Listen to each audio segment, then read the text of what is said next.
Next, o banco digital que faz acontecer. Olá, boa noite. Boa noite. Mais de 10 mil bicicletas já foram roubadas este ano em São Paulo. Em comparação com o mesmo período do ano passado, são 1.500 casos a mais. Os criminosos invadem até estradas, no meio dos carros, para abordar as vítimas e agem muitas vezes com violência. A agilidade para desviar do trânsito anda lado a lado com a insegurança. É muito frequente mesmo, de fato, os roubos aqui, assaltos. Se você vacilar aqui na região, eles levam mesmo. O porteiro Leandro teve a bicicleta furtada na frente da casa onde mora. Levou 2 anos até montar uma nova. Comprou peça por peça. Com o meio de transporte mais barato, fugiu do engarrafamento, não da violência. Saiu de casa às 5h30, de olho para os 4 cantos. Quando abre o portão, eu fico de olho, hein? Bem atento, né, velho? Porque não dá para vacilar, não. Manuel ficou mais cuidadoso depois que 2 amigas tiveram as bicicletas roubadas. De noite, por exemplo, eu nem ando em ciclofaixa, eu ando no meio da rua. Não ando porque de noite, principalmente, a iluminação é ruim na ciclofaixa e eles ficam escondidos tudo atrás dessas árvores aqui. São Paulo é a cidade com a maior malha cicloviária do país. São quase 700 quilômetros de ciclovias. A procura pelas bicicletas, como meio de transporte, cresce junto com o interesse dos criminosos. Muitas vezes, eles agem com truculência. Em outras, preferem os desavisados. Nesse caso, o furto foi na porta de uma farmácia. A avenida mais famosa de São Paulo é também a mais perigosa para quem anda de bicicleta. A ciclofaixa, que passa aqui no meio da Avenida Paulista, foi o lugar onde mais se roubou bicicletas no estado esse ano. O Jornal da Record teve acesso aos dados mais recentes, por meio da Lei de Acesso à Informação. De janeiro a agosto desse ano, 76 bicicletas foram roubadas na Paulista. Dos 10 locais com maior número de casos, 8 estão na capital e 2 em Santos, no Litoral Sul. Segundo a Secretaria de Segurança Pública, nesse período foram roubadas 10.798 bicicletas no estado, 1.512 a mais do que no mesmo período de 2021. Esse ciclista seguia pelo acostamento da estrada quando um criminoso se jogou na frente da bicicleta. Em 1 minuto, eles invadiram a pista, me derrubaram, pegaram minhas coisas e saíram da pista. Machuquei na queda, um carro ralado, bati a cabeça, mas nada de importante, nada muito sério. Para mim foi uma surpresa, nunca tinha ouvido falar dessa tática. De provocar a queda desse jeito, para mim foi novidade. A bike foi encontrada horas depois, sem peças importantes, como a correia e os freios. Os assaltantes venderam no mercado paralelo. As investigações prosseguem. Nós estamos fazendo uma análise rigorosa das imagens através da nossa inteligência policial, no sentido de identificar, através da face, identificar os criminosos que praticaram o roubo e, consequentemente, a prisão desses criminosos. Guilherme conta que as ruas são perigosas para os ciclistas porque também falta respeito no trânsito. Olha a dificuldade, ó. A gente está no meio da rua porque tem um carro na ciclofaixa. O motorista saber que ele precisa proteger o ciclista porque é um veículo menor, porque está em risco, e respeitando o espaço, o ciclista respeitando o espaço que lhe cabe, tem espaço para todo mundo. Veja agora outros destaques do dia. Ministério da Saúde desmente caso de poliomielite no Brasil. Polícia prende o 4º suspeito por assassinato de vencedor da Mega Sena. Nos Estados Unidos, FBI acredita ter elementos para processar filho do presidente Biden. Prêmio Nobel da Paz vai para ativistas que criticam Vladimir Putin e a guerra na Ucrânia. E o dia dos candidatos à presidência na busca de votos e acordos para o segundo turno das eleições.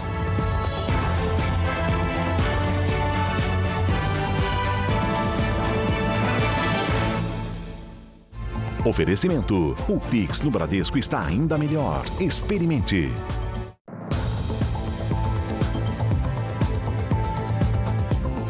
Criminosos têm usado uma nova estratégia para roubar motoristas nas grandes cidades. A chamada gangue da batidinha provoca uma pequena colisão. Quando a vítima desce do carro, é surpreendida com um assalto. Após ser vítima da gangue, este homem ainda está muito assustado. Ele tem medo de mostrar o rosto. E ele me agarrou pela cintura, daí saíram mais 2 de dentro do carro. Por volta das 7 da manhã, um carro bateu na traseira do veículo que ele dirigia. Quando ele desceu para ver o que tinha acontecido, os criminosos anunciaram o assalto. Depois de lutar com um deles, levou um tiro de raspão. Eu fiquei todo machucado, acredito que foi uma coronhada, porque foi em cima na cabeça, na região do tiro que pegou na lateral do rosto.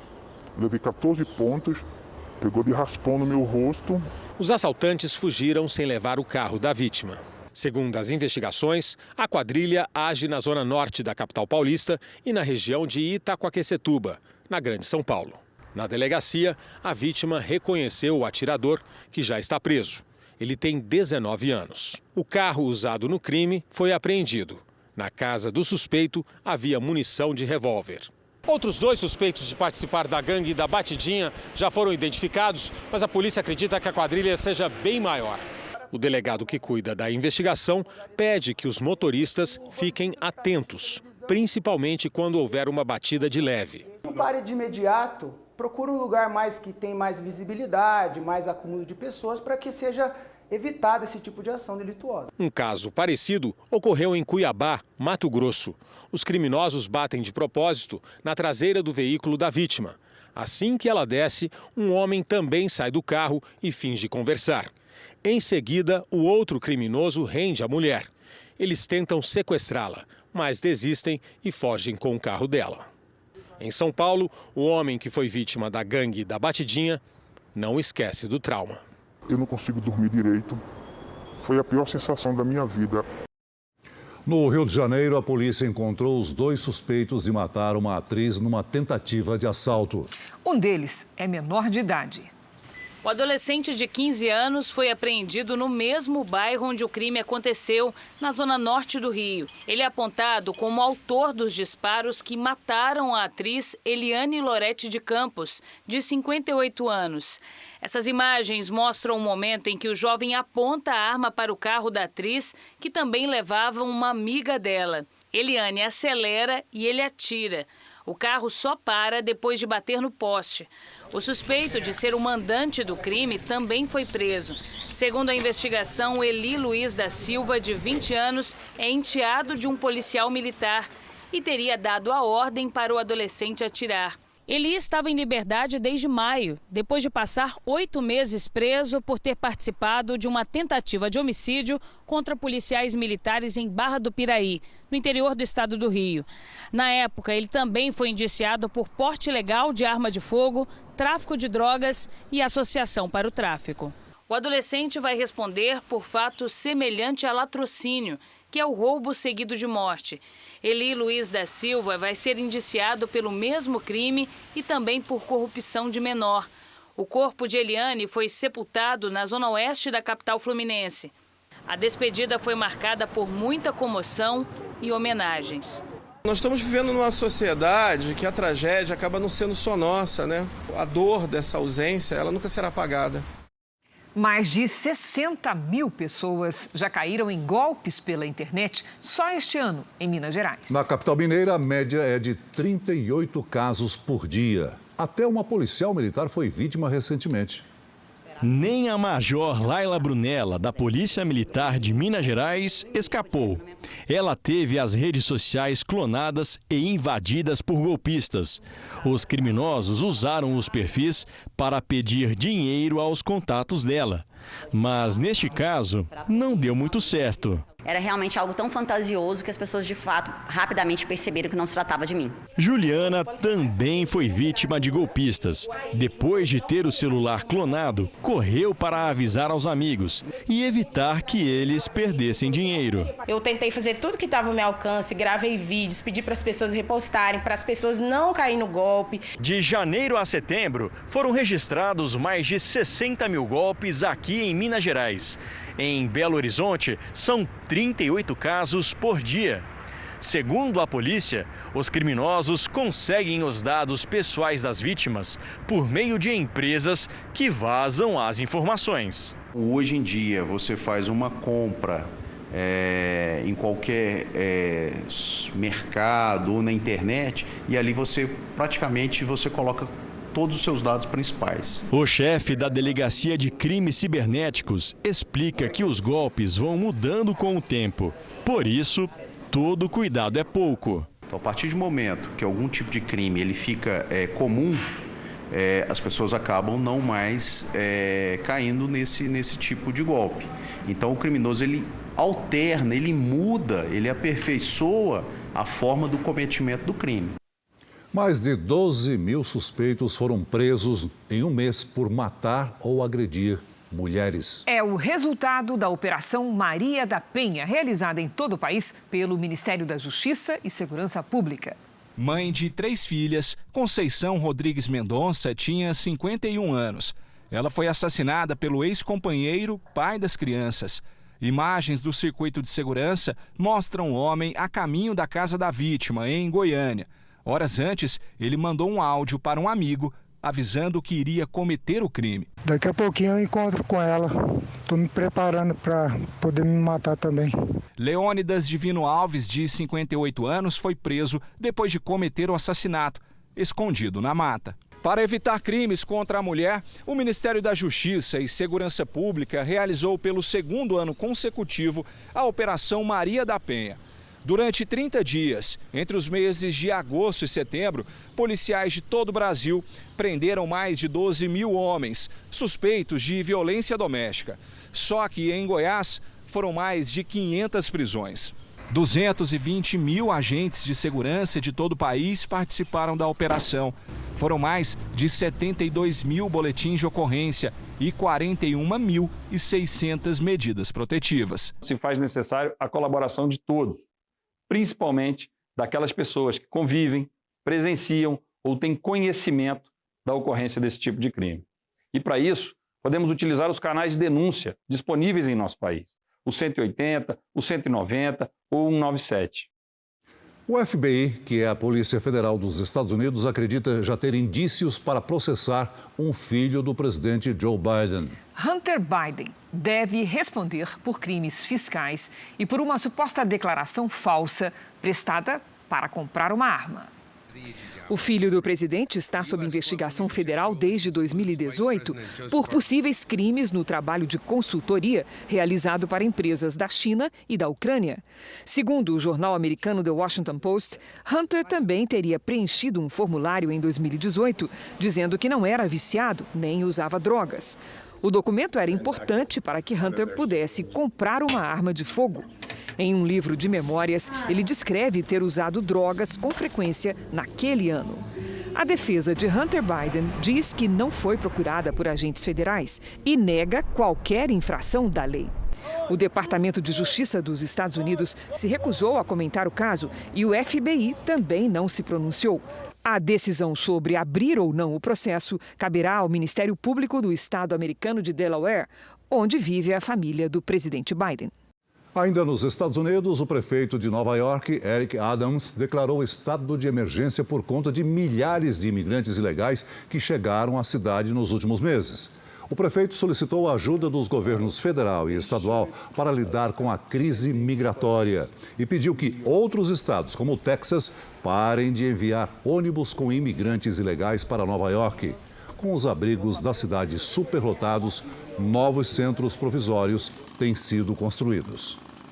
Veja a seguir: Ministério da Saúde descarta caso de poliomielite no Brasil. E veja também o dia dos candidatos Jair Bolsonaro e Luiz Inácio Lula da Silva.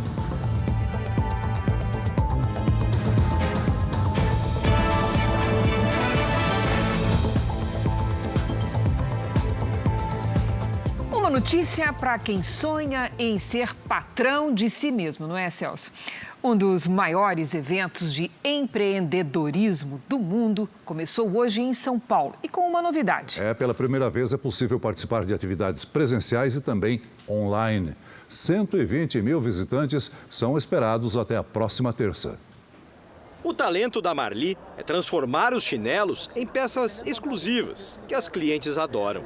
Eu não faço um chinelo qualquer, eu faço joia para os pés. O meu diferencial é isso. Foi quando precisou andar com as próprias pernas que ela se tornou artesã. Eu não trabalhava, aí faz pouco tempo eu me divorciei. Aí eu fui obrigada a arregaçar as mangas e trabalhar. Ninguém dá emprego para uma pessoa que já teve 3 tipos de câncer. E eu me profissionalizei fazendo cursos pela internet. A Marli está entre os 500 empreendedores que mostram produtos na feira organizada pelo Sebrae em São Paulo. Um evento de negócios e também uma oportunidade de aprender mais em palestras e oficinas para melhorar o resultado do trabalho. Até a terça-feira da próxima semana, 120 mil visitantes devem passar por aqui. Começar o próprio negócio, empreender, tem sido cada vez mais o caminho para muitos brasileiros, por vontade ou por necessidade. Entre março de 2020, início da pandemia, e agosto de 2022, o número de microempreendedores individuais cresceu quase 46%. Hoje são mais de 14 milhões. E além destes, que trabalham sozinhos, há também os negócios que geram empregos para outras pessoas, micro e pequenas empresas. Neste ano, já foram iniciados no país quase 2.700.000 novos empreendimentos. Transformar as ideias em um negócio rentável é o desafio de brasileiros e brasileiras que têm buscado espaço também em atividades mais comuns entre os homens. Filha de um mecânico, a Nádia abriu uma oficina voltada ao público feminino. Por que não montar um centro automotivo mulher? Não é exclusivo para as mulheres, todos são bem-vindos, mas lá as mulheres sentem à vontade, ninguém engana, faz um preço justo como para todo mundo e tem um ambiente para elas, né? Para o Sebrae, os brasileiros se mostram mais interessados em empreender. Não é fácil e exige muita dedicação para dar certo. Administrar o dinheiro é extremamente importante porque o brasileiro, por exemplo, ele tem fragilidade na sua educação financeira. Ele, por exemplo, confunde o seu recurso da empresa com o recurso da família, né? E muitas vezes ele tira de um para o outro. Então, aqui ele vai aprender a fazer, vai potencializar o seu crescimento. Depois da aposentadoria, a professora Marilda aprendeu a criar e costurar modelos de roupas. É assim que ela paga hoje a faculdade do filho e planeja ir longe no futuro. Daqui a alguns anos eu quero criar uma rede, essa rede trazer pessoas para trabalharem junto comigo e, além do mais, fornecer emprego e mostrar para as outras pessoas que também elas são capazes de entrar nesse nicho e se desenvolverem junto, sendo capazes de ter o seu recurso financeiro.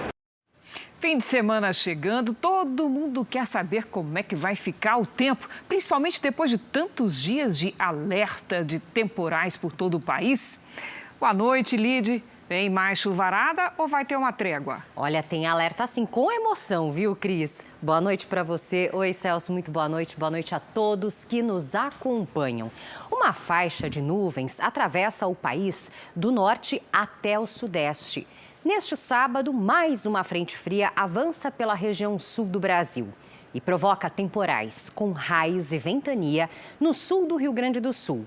Chove forte também em Mato Grosso, Goiás, Minas Gerais, Amazonas, Acre, Rondônia, no sul do Pará, do Tocantins e no sudeste da Bahia. Faz calor e a umidade do ar fica baixa no interior paulista e de Mato Grosso do Sul. Já no sul do Brasil, as temperaturas caem e há chance de geada nas serras gaúcha e catarinense. Nas áreas claras do mapa, sol sem nada de chuva.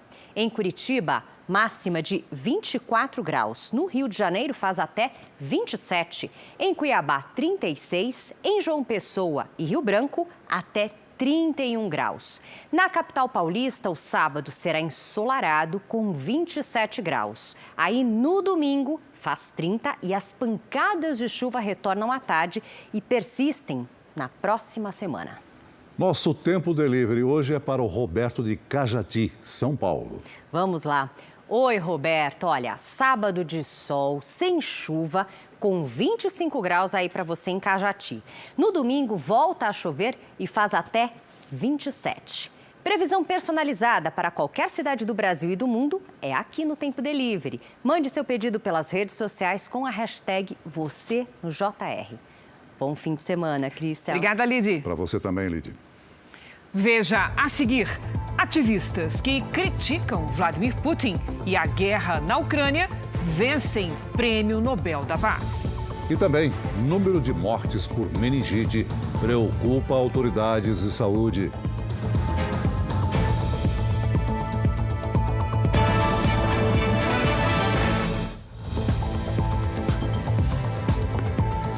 Um dia depois de o presidente Biden fazer um duro discurso contra a possibilidade do uso de armas nucleares pelos russos na guerra da Ucrânia, o governo dos Estados Unidos afirmou não ter informações de que Vladimir Putin tenha decidido usar esse tipo de armamento. De acordo com fontes do governo ouvidas pela imprensa americana, não há indícios de que a Rússia esteja preparando o uso de armas nucleares. Ontem, o presidente Biden afirmou que o planeta enfrenta a maior ameaça de destruição desde a crise dos mísseis na década de 60. No palco do conflito, hoje, militares ucranianos voltaram a ocupar mais de 2.400 quilômetros quadrados, o equivalente a 3 vezes o município de Campinas, em São Paulo. No leste do país, o exército russo afirma ter tomado parte da cidade de Bakhmut, o que levou os moradores a fugir. Opositores do regime de Vladimir Putin na Rússia venceram o Prêmio Nobel da Paz deste ano.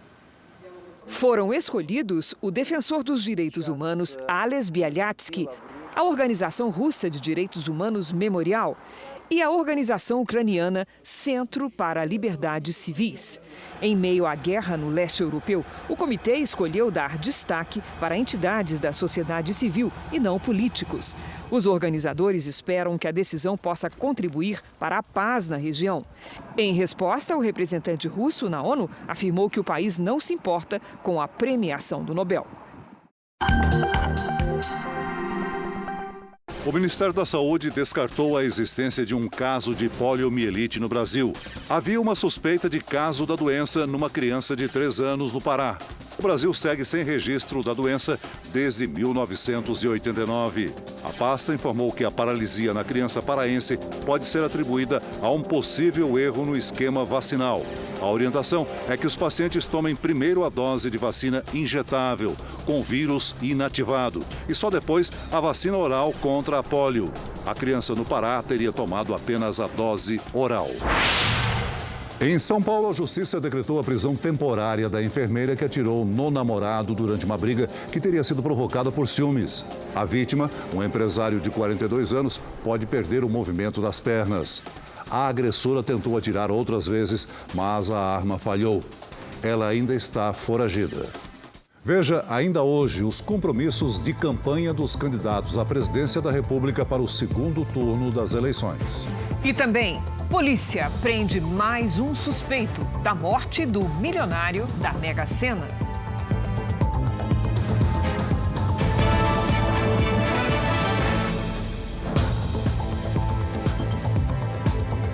Na Argentina, um confronto entre policiais e torcedores de futebol terminou com uma pessoa morta.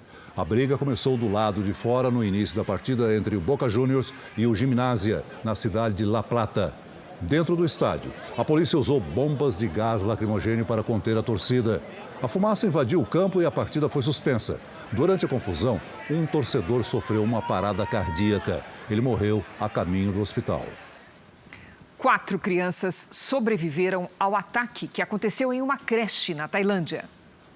2 dos alunos foram feridos quando o atirador invadiu o centro de ensino, mas foram levados a tempo para o hospital. Hoje, os pais das 23 crianças mortas tiveram que reconhecer os corpos dos filhos. Muitos passaram mal e chegaram a desmaiar. O governo da Tailândia ofereceu ajuda psicológica e financeira para as famílias.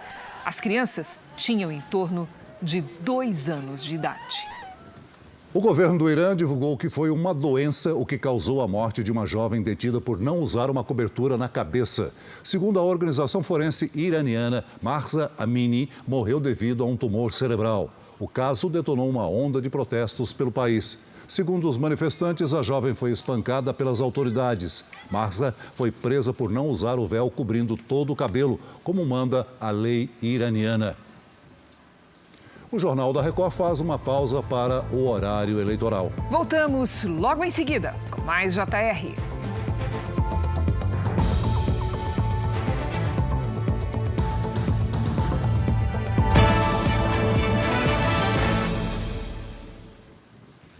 O presidente Jair Bolsonaro recebeu mais declarações de apoios hoje em Brasília. O candidato à reeleição também andou na boleia de um caminhão. Depois, viajou para Belém do Pará.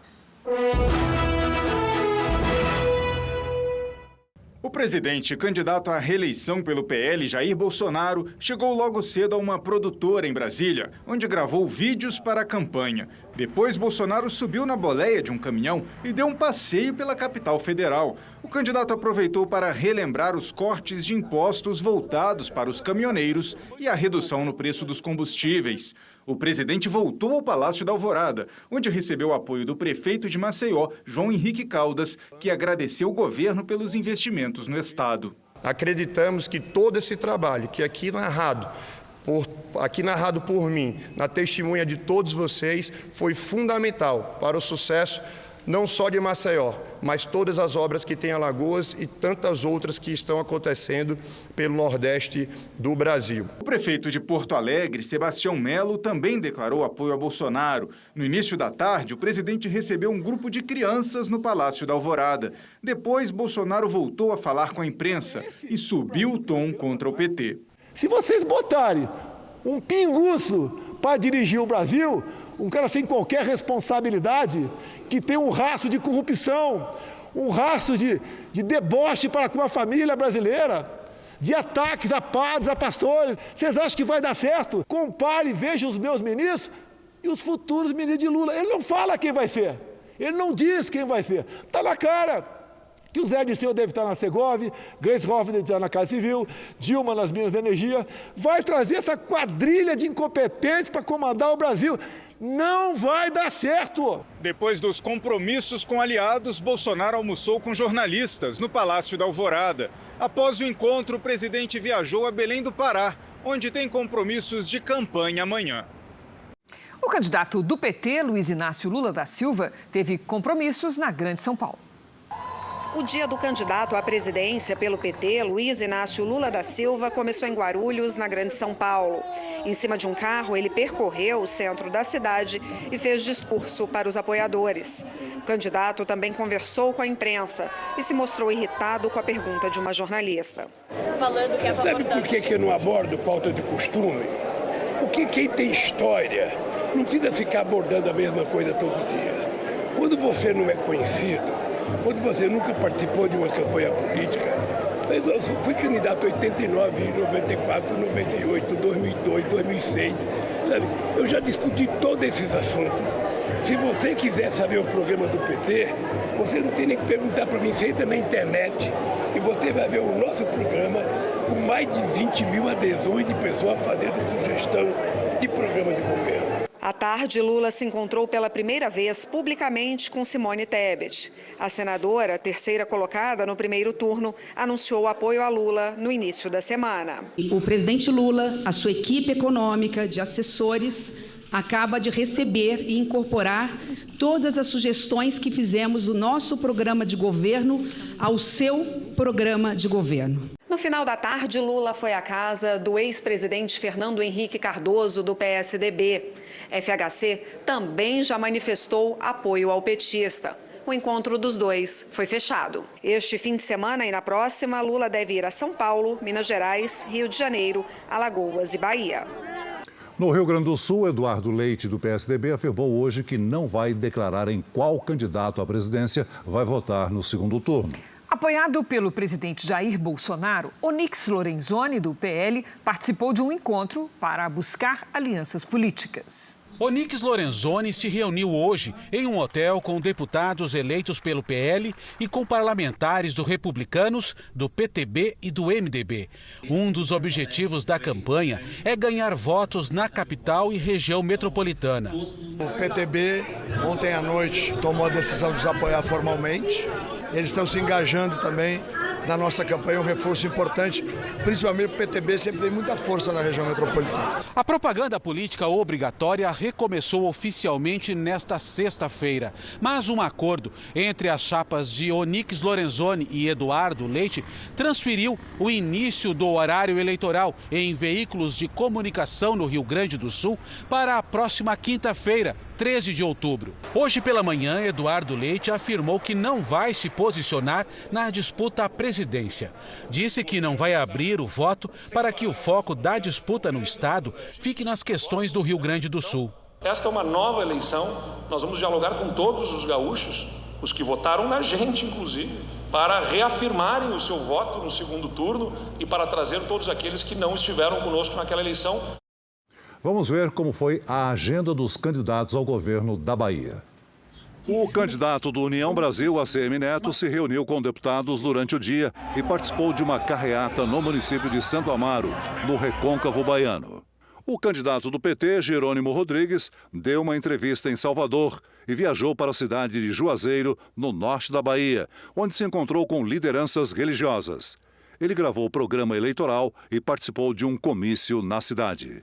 Os dois candidatos ao governo paulista tiveram compromissos de campanha na capital e na Grande São Paulo. Tarcísio de Freitas, candidato ao governo de São Paulo pelo Republicanos, passou amanhã no Centro de Treinamento Paralímpico Brasileiro, na zona sul da capital. Tarcísio de Freitas disse que, se eleito, pretende criar um novo centro de treinamento paralímpico no interior do estado, além de investir em escolas integradas e na capacitação de professores. O candidato também prometeu mais acessibilidade nos prédios públicos e terminais de transporte. A gente tem que ter mais centros especializados de reabilitação, integrados à rede Luci Montoro, trabalhar muito a questão da acessibilidade dos prédios públicos, principalmente a acessibilidade também nas questões dos terminais de transporte. A gente ainda vê muitas estações de trens metropolitanos sem acessibilidade. Fernando Haddad, candidato do PT ao governo de São Paulo, participou de uma caminhada em Guarulhos, na região metropolitana. Nós fizemos uma proposta de aumentar o poder de compra do trabalhador, aumentando o salário mínimo paulista e diminuindo os impostos sobre a cesta básica e a carne. Nós fizemos uma proposta de reindustrializar o Estado, usando o conhecimento produzido pelas nossas universidades. Nós fizemos a proposta de diminuir a fila do SUS, os hospitais-dia. Em Brasília, o Ministério da Educação anunciou o desbloqueio de recursos das universidades federais. Quem tem os detalhes é Luiz Fara Monteiro. Vamos lá diretamente com o Fara. Boa noite, Fara. Boa noite, Cris. Boa noite, Celso, e a você que nos acompanha. Além das universidades, a liberação de recursos beneficia a institutos federais e a CAPES, responsável pela concessão de bolsas de estudo. São 464 milhões que poderiam ser gastos somente em dezembro, mas vão ser liberados. O Ministério da Educação reforça que o funcionamento das instituições nunca esteve em risco. A liberação foi possível após uma conversa entre os ministros da Educação, Vitor Godoy, e da Economia, Paulo Guedes. O governo federal garante que a responsabilidade fiscal será mantida. Cris e Celso. Obrigada, Fara. E o ministro da Economia, Paulo Guedes, disse hoje que o Brasil terminará 2022 com as contas no azul pela primeira vez em 8 anos. De acordo com o ministro, o Ministério revisou as projeções das contas públicas e no final do ano o Brasil terá saldo positivo em caixa de 13 bilhões e meio de reais. A previsão anterior era de que o país ficasse no vermelho em mais de 59 bilhões de reais. Os motivos da melhora são o aumento da arrecadação de impostos e o corte de despesas. Veja agora os destaques do Domingo Espetacular. Exclusivo, Carolina Larriera, a viúva do diplomata Sérgio Vieira de Mello, faz revelações sobre a morte do marido. Ele foi forçado a ir ao Iraque. Sérgio morreu num atentado terrorista em Bagdá há 19 anos. Durante todo esse tempo, ela luta para que a ONU reconheça a união dela com Sérgio e critica o tratamento que a organização tem dado às vítimas da tragédia. Por que nós nunca recebemos nenhuma resposta? Roberto Cabrini frente a frente com João Diogo, um dos 3 jogadores suspeitos de abuso sexual de uma modelo num quarto de hotel no Rio de Janeiro. Você participou de um estupro coletivo contra essa moça? A história da brasileira que acreditava estar namorando o ator Johnny Depp e perdeu R$200 mil. Do canteiro de obras para o sucesso nas redes sociais. Como estão hoje os pedreiros cantores, que ficaram conhecidos no mundo todo com uma brincadeira. depois da Hora do Faro.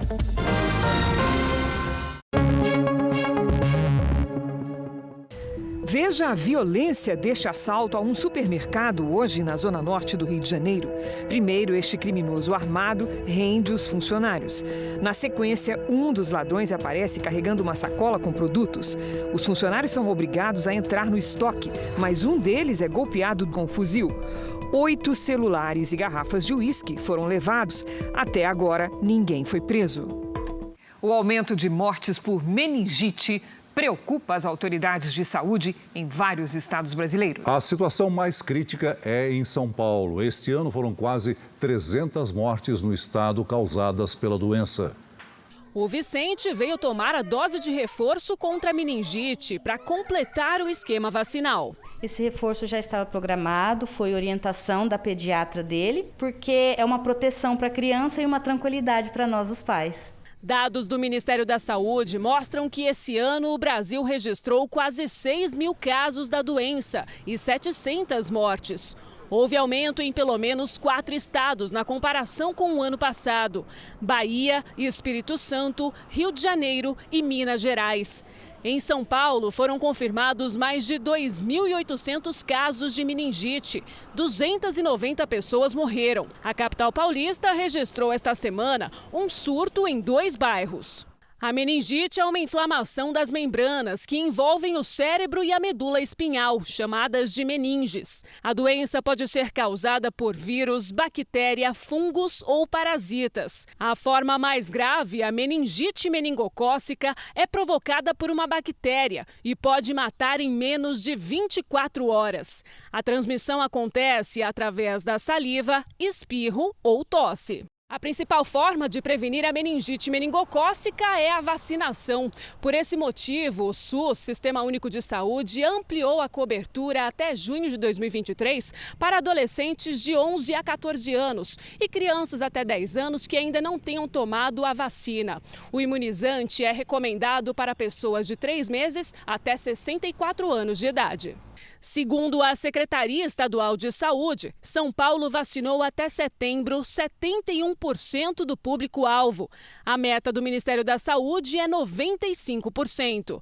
A baixa adesão às campanhas de vacinação se reflete no aumento de casos. É uma doença grave. Então, essa baixa de vacinação, essa baixa aderência a esse esquema vacinal que a população tem direito, é uma das causas também de estar aumentando o número. A mãe da Malu não perdeu tempo e trouxe a filha de 7 anos para também tomar a dose de reforço. Mandei a foto da carteirinha dela e do meu filho aqui para as meninas e elas olharam e faltava esse reforço dela. Como é que foi tomar a vacina? Eu chorei um pouquinho, mas depois passou. Agora tá forte, tá protegida. Sim. No estado americano da Flórida, caçar cobras é uma atividade que garante o sustento de muitas famílias. Mas apenas o melhor caçador leva um prêmio equivalente a mais de R$50 mil. Quando o sol se põe, é hora de testar os equipamentos para mais uma jornada de trabalho. Nossa equipe vai acompanhar o Joaquim, de família cubana, mas nascido nos Estados Unidos. Ele é um caçador de cobras profissional. Há mais de 5 anos, a rotina dele é se embrenhar na mata, sempre durante a noite. Mas essa caçada tem como alvo uma cobra específica, a piton. Ela é uma das maiores da espécie, pode chegar até 6 metros de comprimento. E como é um animal de hábito noturno, a caçada começa assim, tentando detectar qualquer movimento nessa mata que fica na beira da estrada. Joaquim diz que procura por objetos que se pareçam com um pedaço de madeira. Segundo ele, as pitons vão para o asfalto, que é mais quente que a grama, para se aquecer. Além disso, estão sempre se movimentando em busca de comida. Joaquim dirige devagar, com a ajuda de uma lanterna e sem fazer muito barulho. Quando desconfia que está perto de uma delas, desce do carro para conferir. Caçar pitons não é para qualquer pessoa. Isso porque, quando a cobra é encontrada, a captura é feita sem nenhuma arma, apenas com as mãos. A piton não é venenosa, mas tem uma mordida forte e ainda pode facilmente imobilizar uma pessoa se enrolando nela. Caçadores como o Joaquim costumam gastar entre 4 e 5 horas durante uma caçada. Nós já estamos aqui durante 3 horas e não achamos nada. É um trabalho difícil, tudo parece com uma cobra. Você ainda pode cair nessa escuridão. A realidade é que é um trabalho complicado, conta o profissional. Caçar pitons é parte de um programa de preservação do governo da Flórida, nos Estados Unidos. A espécie é natural da Ásia. Acredita-se que elas tenham sido trazidas para a venda como animais de estimação, mas a espécie se reproduziu de forma descontrolada. Como não tem predadores naturais, ela se tornou uma ameaça, inclusive para os grandes crocodilos da Flórida. Em média, cerca de 1.000 cobras são retiradas da natureza a cada ano. Quanto maior o animal, maior o pagamento. Além de contratar profissionais como o Joaquim, o Departamento de Florestas e Conservação da Flórida também incentiva os moradores da região a se aventurarem na busca pelas cobras. Há quase 10 anos, amadores e profissionais dos Estados Unidos e do Canadá participam de um desafio anual. Quem capturar mais pitons leva um prêmio equivalente a R$52 mil e o título de melhor caçador da região. Foi preso no Rio de Janeiro um homem que roubou uma empresária dentro de um shopping em Goiás. Policiais identificaram o criminoso como o autor do crime praticado no dia 29 de setembro em Goiânia. Na ocasião, o ladrão rendeu a vítima e assumiu a direção do carro dela. Em Alfredo Chaves, região serrana do Espírito Santo, um caminhão tombou num barranco, deixando 2 homens presos debaixo do veículo. Eles foram socorridos, mas estão em estado grave. A Polícia Federal realizou hoje a Operação Rédea Curta para combater crimes de lavagem de dinheiro do tráfico internacional de drogas. Os policiais cumpriram 4 mandados de busca e apreensão em Goiás. Os investigados tiveram as contas bancárias bloqueadas. Um vazamento de gás assustou hoje os moradores de Belo Horizonte. A tubulação foi atingida por uma retroescavadeira. Imagens de celular mostram a nuvem de gás subindo. Dona Nina, que mora no prédio em frente, saiu desesperada. Foi assustador mesmo, a gente achou que fosse explodir tudo. Eu saí com a chave na mão, a minha filha e a cachorrinha. O quarteirão foi interditado e todas as lojas próximas fechadas. Segundo o Corpo de Bombeiros, os próprios funcionários da Gasmig, Companhia de Gás de Minas, furaram o local com a retroescavadeira para achar um vazamento de gás, mas acabaram atingindo a tubulação. O vazamento foi de gás natural, que é incolor, não é tóxico, mas é altamente inflamável e pode causar explosões quando está concentrado. As casas e o comércio foram liberados depois e o serviço continuou com o registro fechado e sem gás na tubulação, como orienta o Corpo de Bombeiros. Fechar as válvulas que conduzem gás para esse local para sanar o problema. A Companhia de Gás de Minas Gerais disse que o vazamento foi contido e que o fornecimento será restabelecido com segurança. A polícia do Rio de Janeiro divulgou hoje imagens da briga generalizada que terminou em morte num bar na zona oeste da cidade. As câmeras registraram o momento em que um homem armado se aproxima e faz pelo menos 7 disparos. A investigação aponta que os dois já se conheciam e tinham problemas por causa de atividades criminosas. Bruno Alves da Silva não resistiu. O crime aconteceu em setembro. O atirador, Fábio de Oliveira Júnior, ainda não foi preso. Um ataque a bancos levou medo e pânico a moradores da pequena cidade de Irará, na Bahia. Os criminosos fizeram disparos, provocaram explosões e atearam fogo em carros. Por toda parte ficaram as marcas da destruição. Bastante tiro, a explosão bastante forte. Foi uma cena de terror. Tudo aconteceu por volta das 2 horas da manhã. As 3 únicas agências bancárias do município de Irará, interior da Bahia, foram alvos de criminosos. Pelo menos 10 homens participaram da ação. Os assaltantes também destruíram câmeras de segurança de lojas vizinhas. Os criminosos ainda conseguiram levar o cofre desta agência. O valor total do prejuízo não foi divulgado. Horas depois, a polícia encontrou 4 carros queimados e arames espalhados pelo chão. Armadilhas para furar pneus em caso de perseguição. De acordo com a polícia, os responsáveis pelas explosões aqui em Irará agem dessa mesma forma em diversas cidades do estado. Além de explodir os bancos, eles aterrorizam os moradores com tiros e carros queimados. Com os casos registrados aqui na cidade, a Bahia soma 18 ataques a bancos neste ano, segundo o Sindicato dos Bancários. A Secretaria de Segurança Pública informou que criou um núcleo dedicado ao combate a roubos de bancos e afirma que conseguiu uma redução de mais de 70% no número de casos. Essa foi a segunda vez que as agências foram atacadas, o suficiente para deixar os moradores assustados com a violência. Vários tiros, medo e insegurança. A polícia de São Paulo prendeu o 4º suspeito da morte do milionário da Mega Sena. Um homem ainda está foragido. O 4º suspeito de envolvimento no assassinato do ganhador da Mega Sena tem 22 anos e foi preso em Campinas, interior de São Paulo.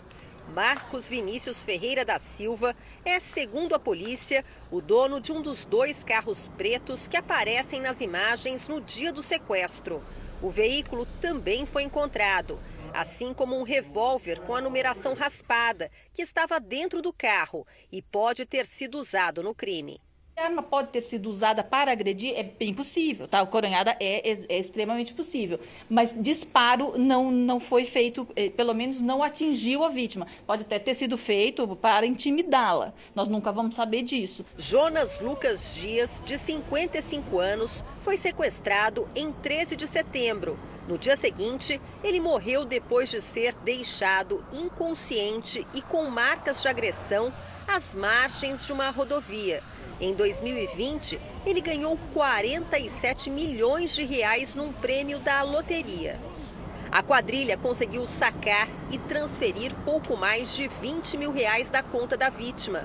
Mas por suspeitar de fraude, o banco não autorizou a transferência de 3 milhões de reais.